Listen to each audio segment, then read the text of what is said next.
Welcome to Relationship Truth Unfiltered, a podcast that ditches destructive traditions and delves into real biblical teaching about relationships. Welcome. I'm Julie Sedenko here with Raquel, a member of our Conquer support group who has been married for nearly 3 decades. Unfortunately, much of that time, it's been pretty destructive, as you'll hear in this episode. A year and a half ago, Raquel separated from her husband in an effort to allow God to work in each of them and ultimately in their marriage. Raquel, welcome. Hello, and thanks for having me here. You recognized something was off even before you were married. What did you see, Raquel? Yes, I seen some red flags before we even married. Inconsistent behaviors. Um, even then I was kind of getting the silent treatment and didn't really know that's what it was. It was always just kind of like he's having a hard day or he's having a bad day. So it's kind of just overlook it and, go along with them. But there was also times when he was not silent. Yes, I can clearly remember before we ever got married, every Friday when I was at work, he would call and he would yell and berate me, and I had no idea what he was talking about. I would be sitting there in tears and crying, and the weekend was pretty quiet, and by Monday, all seemed was well. So I was like, breathe a sigh of relief, let's keep going. And then we just cycled, and it really was the point. I was like, I can't keep doing this. Like, this has to stop, or we need to stop. And then magically that behavior stopped. You said it was every Friday he would call and yell? It was a Friday. I do not know why, but it was on a Friday. Every Friday. Every Friday. You said the pattern stopped. When did it stop? That particular behavior stopped when I said, either this needs to stop or I'm out of the relationship. And that was before you were married, correct? That was before we were married. Yes. What would he yell about? Most of it was jealousy. Who I was working with, how I had talked to somebody, if we had went to a Christmas party and, somebody said hello or smiled at me or I smiled at them. That was the main component, was like this insecurity and jealousy. And did you see that as a red flag? Sort of. You're young, right? I was jealous too. I was a jealous person. So to me, I just tried to make it better for him because that's what I would want him to do for me. Interesting. Okay. What made you jealous? Oh, I had very insecurity, I think low self-esteem. I felt honestly he was a little bit out of my league as far as looks and that. So I was like, oh, look at this catch I have. Like, how did I get this person? And so, yeah, I had my own jealousy issues and that to work through. Now, after you were married, the anger cycle did come back and it became a pretty recognizable pattern, didn't it? It did. This was a thing. I had been married before. Okay. And we were married 4 years, but with him, it was super easy to see what was going on. I mean, we ended when he got arrested on domestic violence. That was like, I seen it. It was a no-brainer, and I was out of there. He hurt you? Yes. And so I had 2 kids. I didn't have a job, but I was like, we don't stay for that. And so we divorced. I was done. But with my current husband, when I married him, I thought I'd really found somebody opposite. He was mostly quiet. He seemed gentle, but that really wasn't. It was so obscure to me, really, what was going on, that it was hard to pinpoint. I just knew something wasn't right. The relationship was super hard. I didn't know what way was up. That was I felt a little crazy and I didn't know which way was up. So, and that is what is the most confusing thing, I think, for some of these destructive relationships is, yeah, if he's openly hitting you or something, that's not okay. But some of this other more covert type of abuse is very hard to pinpoint. Describe some of the patterns that you saw. For sure, the circular conversations that never led to anything being resolved. So if I were to bring up something, if we tried talking about it, um, we notoriously went down rabbit trails all over the place. Then I came on the defense, and that thing was just never resolved. So I just learned how to, I had to figure out how to get on board with where he was at when he was in a bad mood or a happy mood. Um, he did lie, but he often lied by omission. So if I didn't ask exactly the right question, he would say, "Well, I didn't lie to you because you didn't ask that." So then I turned into this, I got to figure out exactly what I need to know. So there was the lying, there was no follow through. So I didn't really feel like I could count on him if he said he would do something and then he didn't. He didn't really have a reason why he didn't follow through. Like I said, I think for me, it was the line, the circular conversations, and things not being resolved. Like that was chronic through our whole marriage. And when you did try to resolve something or discuss it, there were a million different rabbit trails and you didn't ever get to resolution. Is that right? Right. Yes. And then I went from from a place of like, I have this concern. I'd like to address this. And somehow I usually managed, like I said, I always felt I was in the defense. I was explaining, I was having to justify what I said, why I was bringing something up. So, yeah, I don't ever felt like I got to lead with a let's resolve this and we go back and forth. I just always felt backed in a corner. And he was pretty hands off when it came to parenting. Is that right? Yeah, he definitely was. Um, Is that the understatement of the year? yes, I look back now and I have these wishes and regrets that I had done things differently. When we were in marriage counseling, I remember her telling me that basically you are a single parent. You are married, but you are a single parent. And once she said those words, like they just clicked, I knew that's what was happening. And even though I continued to stay in our marriage, um, it helped knowing like I was going through this and I didn't really have a partner. So kind of that mind shift from expecting him or wanting him to kind of come in and parent, that was relieved a little bit. Did you ask him to help? And if so, what did he say? Yes. If I ask, the thing he would tell me the most is, you don't like how I handle this, so you don't want me to deal with it. Or you're not going to like how I handle this. And Mm. oftentimes I didn't like how he handled it. So then that became the pattern. Was he heavy handed? He could be. I think he thought he parented because he might say, well, this is going to happen. But what in turn it meant is now I'm expected to hold down whatever he put out as a consequence. Okay. So he would lay it down. He would go to work. Now I might not even agree with it, but I was expected to enforce it. And then he didn't enforce it. So it was very double standards. Hmm. His jealousy got pretty bad too. His jealousy did get pretty bad. Yes. He had certain rules for you, correct? Yes. So he did not like me being out with my friends. Um, it was a 3-day rule, and that was for me. That was for my daughter as she got older. And I didn't understand it, but What is a 3-day rule? before I would leave the house or go do something, whether it was coffee with a friend or supper with a group of girls, I needed to give him a 3-day notice, heads up. You've got to be kidding. No, he wanted 3 days, and he just said that was time for him to process so he could be okay with me being out of the house.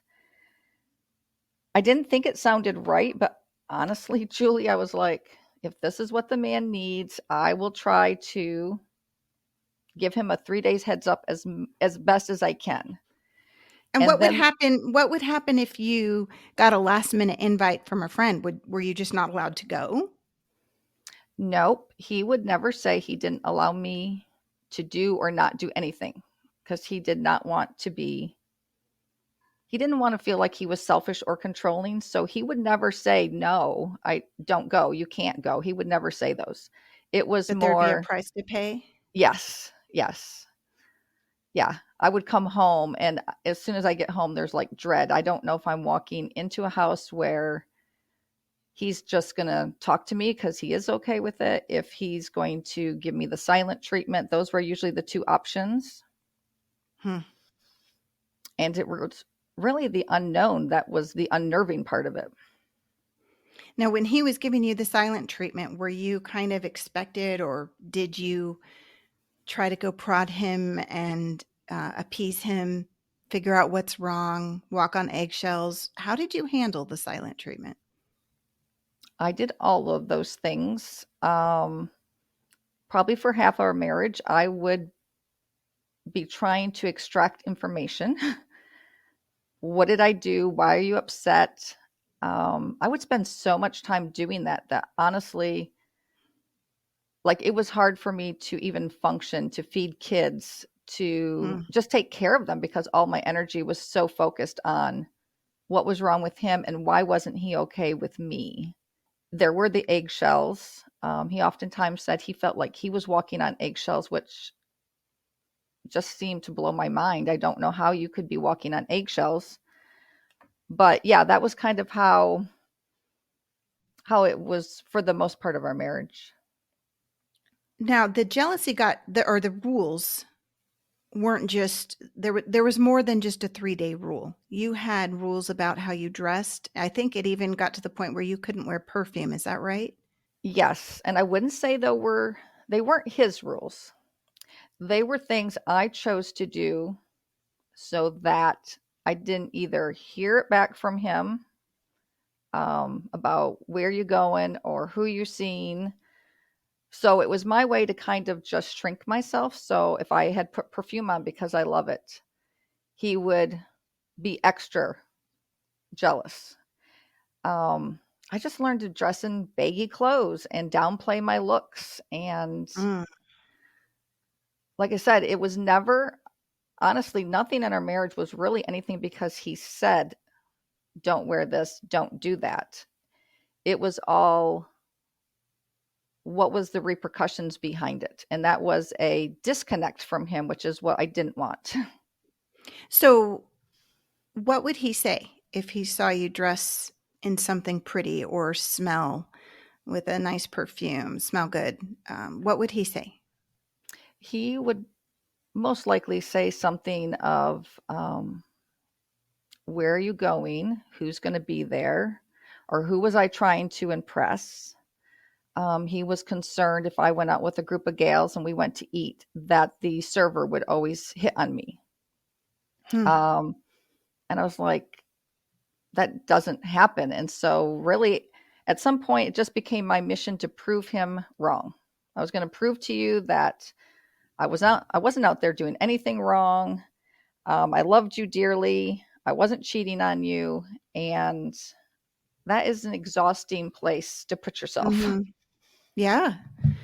Now, did your jealousy increase as well? I can clearly remember for 12 years I was jealous. And something happened that had been happening, which is, maybe a coworker of his called that was a female. And there was one, she wouldn't identify herself. She'd always ask for him by his first name. And I remember sharing with him that this really upset me. It bothered me, but it didn't stop. And one day I just said, I can't control this. I cannot affair proof our marriage enough by asking him to stop doing things. And I felt like I was just on this crazy roller coaster ride and I wanted off. So I think that moment was probably the beginning of the end for us, because I wasn't responding in the same way to what he was doing. And I think that left him a little insecure as well. So, you think in some ways he actually enjoyed or liked your jealousy? Yes, I don't think, I can't speak to whether he did things on purpose or not, but I think it was this combination of the both of us where he needed to be reassured, and his reassurance came when I was jealous. Interesting. That's a very unhealthy dynamic the two of you had. It sure was. It really was. And like I said, it wasn't until I realized that, and I can look back. I mean, we went another 12 or so years after that decision, and Hmm. it changed a lot. Something's not right. That much you're sure of. What you're not sure about, whether you're in a difficult marriage or a truly destructive one. Would you like to know the answer to that question? Go to leslievernick.com/start and get Leslie's free Quick Start Guide. It's a one-page resource that will give you clarity on what you're really dealing with and what your next step should be. Don't keep living in confusion. Go to leslievernick.com/start. We'll be there for you every step of the way. What caused you to join Conquer? Do you know, to this day, I don't even remember signing up. This is the weird thing. I don't even remember. I remember I knew who Leslie was. I had read her emotionally destructive relationship book years ago. Right? I don't remember how I got the information for Conquer. I don't remember making the decision really to sign up. I just knew I was in it. Like, there's just this blur of where I was like, I need something, and then here I am in Conquer. Right. So when I joined, it's interesting because also at that time we had gotten the new phones, and they were finally upgraded from flip phones, and it was something that I could see text. Finally, I had a way to check things. Mm-hmm. And so by that December of 2018, I had found out he was having an affair, and that was it. That was the thing, that something has to change at this point. I'm not willing to shove this under the rug anymore. I'm not willing to go through this and this not be resolved anymore. And so that led to 4 years of, I'm going to counseling. He started going to counseling, and there was some real hope. I just remember I had so much hope that this was going to be the answer. Yeah. And, unfortunately, it really wasn't the answer like I thought it would be. Raquel, take me back to that moment, because, you can say, I found out he was having an affair, but especially when you've already said you were a jealous person. So this was a huge fear of yours. You already felt like you weren't enough, that he was, a big catch for you.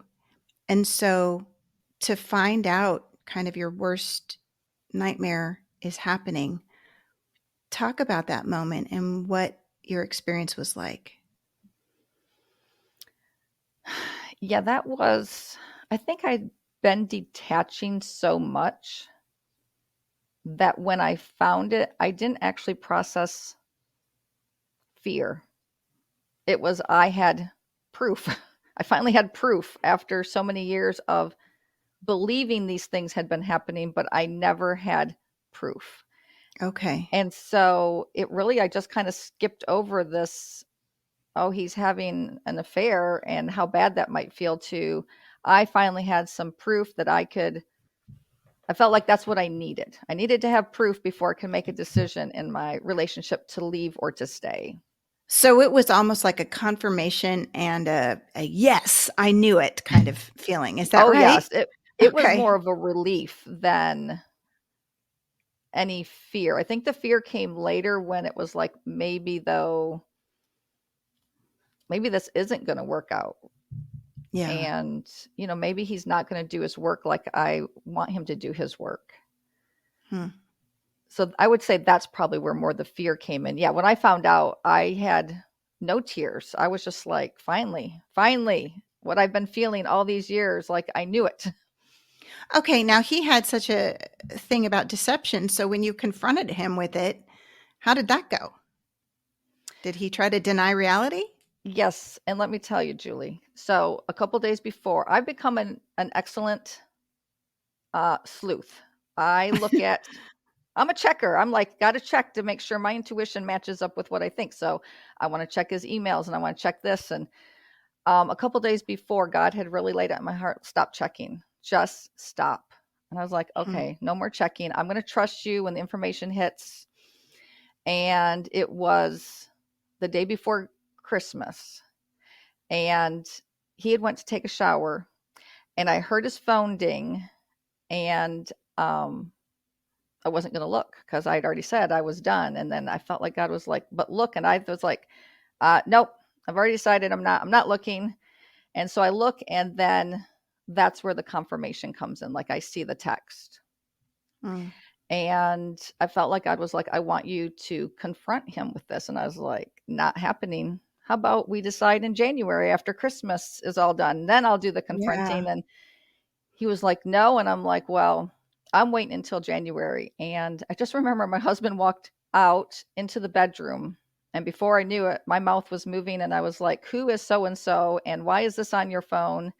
And yes, he was like, that's, I don't know. That's from a friend. He meant that for somebody else. And I was just so calm, Julie. That has to be a God thing because in that moment, I wasn't angry. I was just focused. I was so laser focused for once that this was the only Mm. thing we were going to talk about. And I wasn't going down rabbit trails. And, at that point, I was like, you're going to need to go to counseling or I'm going to have to make some decisions. And that's how we went from there. I think part of that calmness was because you had really learned to detach in some ways. I think that really helped you. Yes, definitely. And also, I think the other biggest thing, I think I might still even be still married had I not been in Conquer, to tell you the truth, because I had read a couple books on boundaries. I I didn't understand them. And when I Really? joined Conquer, I remember after finding out what I found out, I went straight to the Facebook group to the ladies and I was like, "Oh my gosh, this is what's happened. What am I supposed to do?" And then they would answer me and then be like, okay, but he said this. Now what should I do? And then they would get, the ones that were ahead of me and had more wisdom and more knowledge to Yeah. pour into me. And without those ladies, I probably would have let it slide because I wouldn't have known how to go through it. So, a boundary that I was able to hold that I had never put into place before was I don't want to sleep in the same room right now. And I would prefer if you sleep on the couch. And he was like, I'm not sleeping on the couch. And I was like, okay, I'll sleep on the couch. And I was on the couch for 2 years. I mean, what I thought was going to start out Really? for, yeah, for a couple days ended up being 2 years of couch sleeping. Why did it go on so long? Every time I thought it was, I was like, okay, he's showing all these things that I want him to show. Is it time, God? Can I move upstairs? And he would be like, not yet. And within a day or two, like some of the old behaviors would revert back. Hmm. And I'd be like, oh, I'm so glad I didn't move up there then, right? Because it really wasn't this real heart change. It was just trying to do the actions.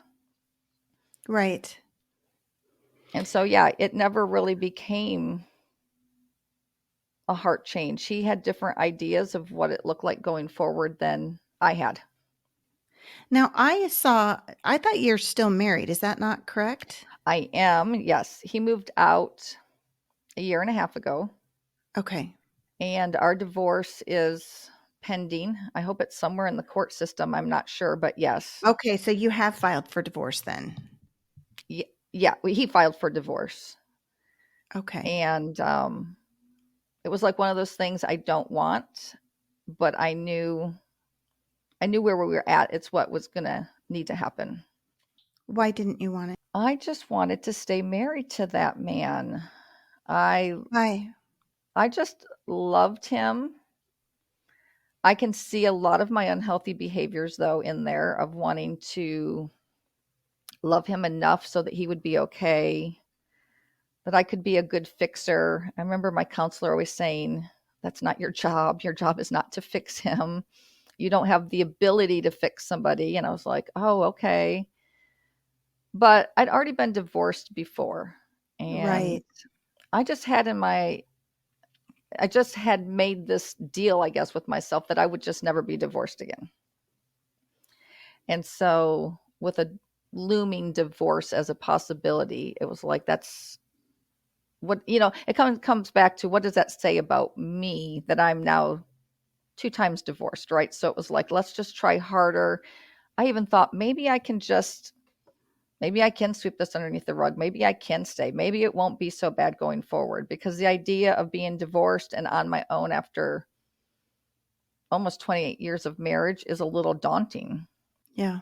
It's hard because, yeah, you, especially when you look at 28 years that you've invested in this relationship, and to have that end, it's a huge loss. And there's a lot of grief in it, even though there are destructive habits.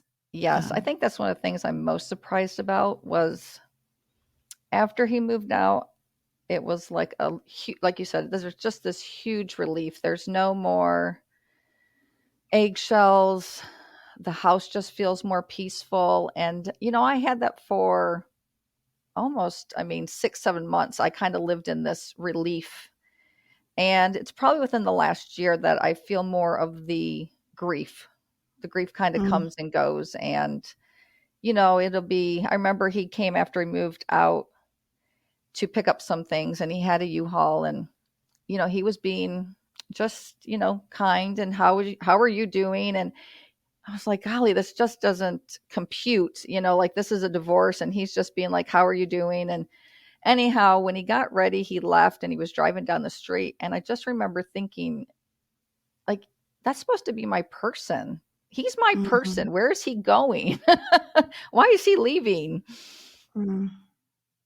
How is Conquer a support to you, and how does it continue to be a support to you in this? I guess in the things that you've learned, you've described a little bit about the women and the support, which is wonderful because they're there. And we've got people in different countries. So there's somebody on there 24/7, it seems. But some of the lessons that you've learned and things that you've been able to apply to your life that have helped you through this. Well, like I said, one was the boundaries. I've learned what a boundary is. I've learned how to implement a boundary. I've learned boundaries are not selfish. I've learned that I have choices. Like, I guess I never thought that I had choices. I can choose if I want to have a conversation with somebody. Um, I have choices. One of them, when we were separated, I had a choice whether I wanted you to come up and give me a hug when that didn't feel good for me. Mm, So it was definitely learning boundaries, and it was learning I had choices that I could choose for myself what I really needed. if you could offer a piece of advice to a woman who's listening and is in a similar situation that you were, what would you say? Trust your intuition. I know in our relationships, we feel crazy. We are probably being told that we are making too much of something, that we didn't understand how it happened, we didn't see what we saw. And you learn to not trust that innermost part of yourself. And so I would definitely say trust your intuition, whether you have proof or you don't have proof, just trust that part of you. And the other thing I would love to tell you is you can absolutely do this.